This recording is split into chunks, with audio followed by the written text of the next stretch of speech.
তাওয়াফ করা হয়। এখানে নবীরা তাওয়াফ করছেন, নবী সাল্লাল্লাহু আলাইহি ওয়াসাল্লাম তাওয়াফ করছেন, অসংখ্য লক্ষাধিক সাহাবীরা তাওয়াফ করছেন। তাদের কদমের সাথে যদি আমাদের কদমটা লেগে যায় তাহলে আল্লাহ আমাদের মাফ করবেন না? বলেন। সাফা মারওয়া যখন সাই করছি তাহলে আমাদের স্যার বলেছেন যে আমি হাজি সাহেব না হাসিন, আমি উল্টা করছি। আর মানুষের হাসি আল্লাহ না বলে ঠিক না। আমরা অনেকেই রাগ করে হাসি না করতে, কিন্তু এটা ঠিক না। জীবনে একবার হজ করলাম, আমার নামের শুরুতে আল্লাহ শুরু করে দিলাম। আমি তো প্রতিদিন 5 ওয়াক্ত নামাজ পড়ি, তো কোনো মানুষের সামনে তো বলেন না যে নামাজি রিজাউল ইসলাম বলে কেউ, নামাজি রিজাউল ইসলাম। অনেকে দান দেয়, দানবীর রিজাউল ইসলাম কেউ বলে না। কিন্তু অনেকে আবার হজ করে আসলে শুরুতে আল্লাহ না লিখলে, অনেকে না বললে অনেক মনে অসন্তুষ্ট হয়। এটা ঠিক না। কেন হজ করেছে কার জন্য?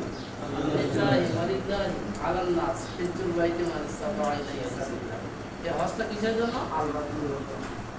যেটা বলছিলাম যে সাফা মারওয়া যখন সাই করা হয় তো আম্মাজান হাজেরা আলাইহিস সালাম উনি দৌড় মারছেন। আল্লাহ না করে যদি ওনার পায়ের সাথে আমার পাটা মিলে যায় তাহলে কি আমার মতো সৌভাগ্যবান পৃথিবীতে আর কেউ আছে?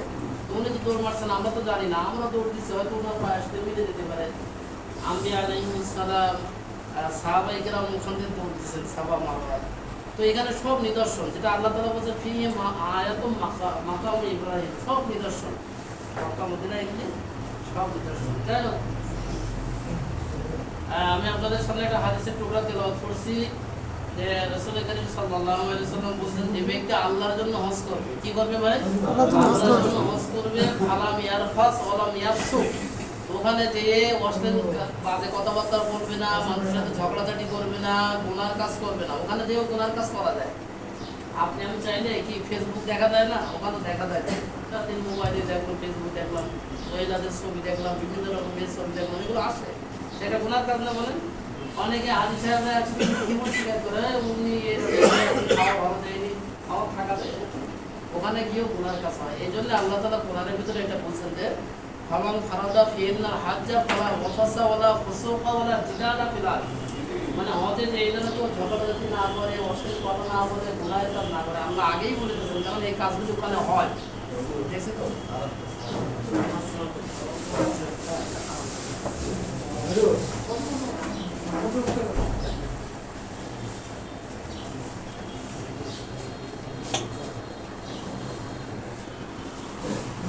এই জন্য আল্লাহ তাআলা তো আগেই বলছে যে এই কাজগুলো যদি কেউ না করে, অর্থাৎ হজে যে কেউ যদি ঝগড়াঝাটি না করে, এই অশ্লীল কাজ গুনাহের কাজ না করে যদি সে বাংলাদেশ থেকে গেছে, আবার বাংলাদেশে গুনার কাজগুলি না করে হজের কাজগুলি সব নিয়মিত করে যে আসে, রাসূল সাল্লাল্লাহু আলাইহি ওয়াসাল্লাম বলেছেন রাজাআ কায়াউমি ওয়ালাদাতুহু উম্মুহু, সে এমন নিষ্পাপ হবে, সে দেশে ফেরে যেরকম একজন মা যখন সন্তান প্রসব করে ওই বাচ্চা যেরকম নিষ্পাপ, আল্লাহ তাআলা তাকে ওইরকম নিষ্পাপ করে তাকে আবার ফেরত পাঠায়। এই জন্য সেই ধরনের হজ করা দরকার। নবীজি বলেছেন ওয়াল হাজ্জু মাবরুরুন লাইসা লাহু জাযাউন ইল্লাল জান্নাহ, অর্থাৎ মাবরুর হজ যেটা কবুল হয় এর বিনিময় জান্নাত ছাড়া আর কিছু না। তো আল্লাহ তাআলা আমাদের সকলকেই, আমরা যারা গেছি আল্লাহ তাআলা আমাদেরকে আওয়াজ যাওয়ার তৌফিক দান করে, যারা জাননি আল্লাহ তাআলা আমাদেরকে তার বাইতুল্লাহ জিয়ারত না করে মৃত্যু যেন না দেন। আল্লাহুম্মা আমিন। আর জি, আমরা এখনই দোয়া করবো ইনশাআল্লাহ।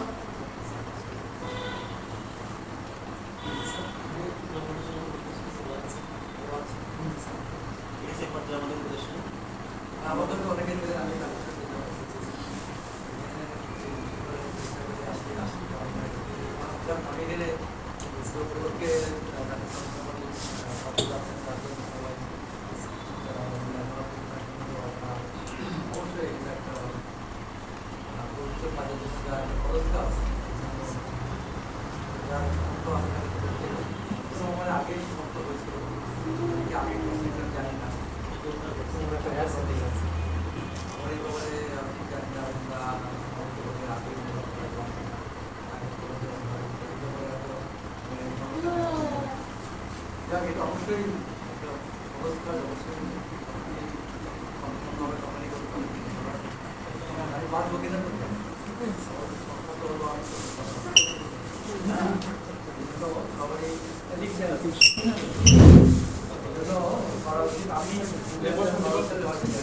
আমি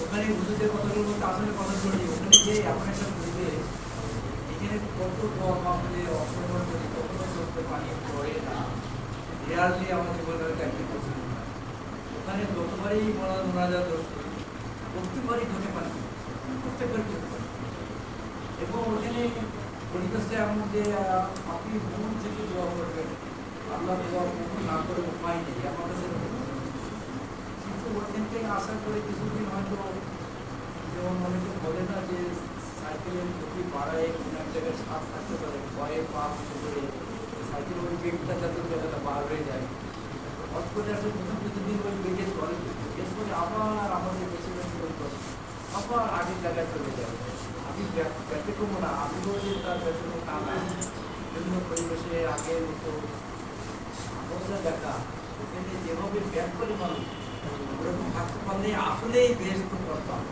একটা পরিবেশ এমন হয় আমার আবার সে আগের জায়গায় চলে যায় আগের অবস্থানে আসে ঠিক পরবর্তীতে ওই যে পরিবর্তনটা হয়ে আসলাম পরবর্তীতে পারচেস করে না আবার আমি করতে হয়ে যায় এই জন্য বারবার উন্নত করা দরকার ওখানে বারবার উন্নত করতে গেলে ওই পরিবেশের সাথে যদি আমরা অভ্যস্ত হই আমি চেষ্টাটা বেশি হবে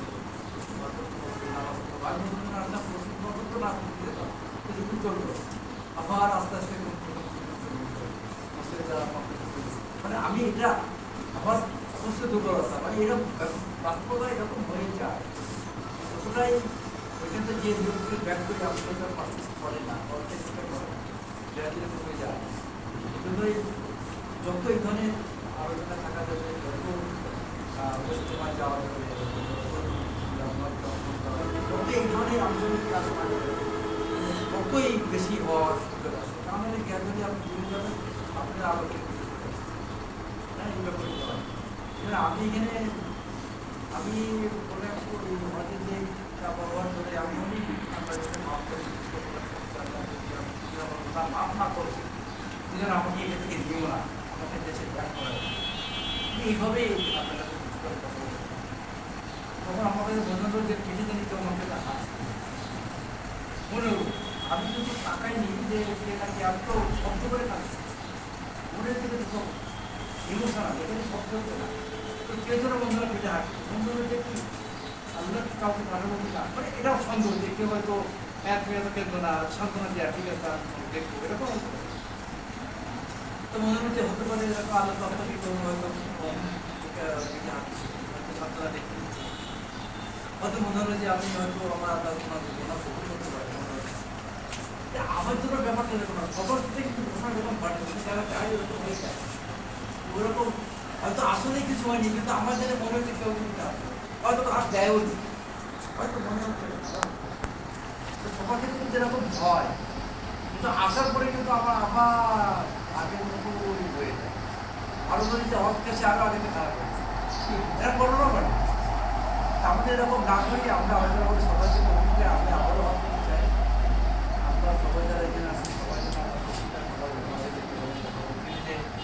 আমরা ইহকালের সব কিছু ত্যাগ করে যেন পরকালের জন্য নিজেকে তৈরি করতে পারি সেই দোয়া করি আমার জন্য করি আপনারা আমাদের দোয়া করি আমি আমাদের দোয়া করি আমার জন্য এরকম হয়ে যেতে পারে আমরা রাস্তাগুলো সবাইকে কবুল করে নিই আল্লাহ আমাদের পরকালে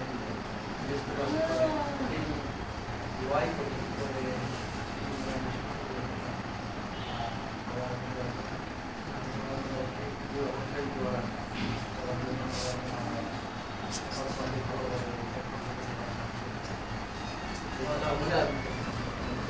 ইয়েতে সব স্থানের নিয়তে আমরা সবাই পাতে করতে পারবো।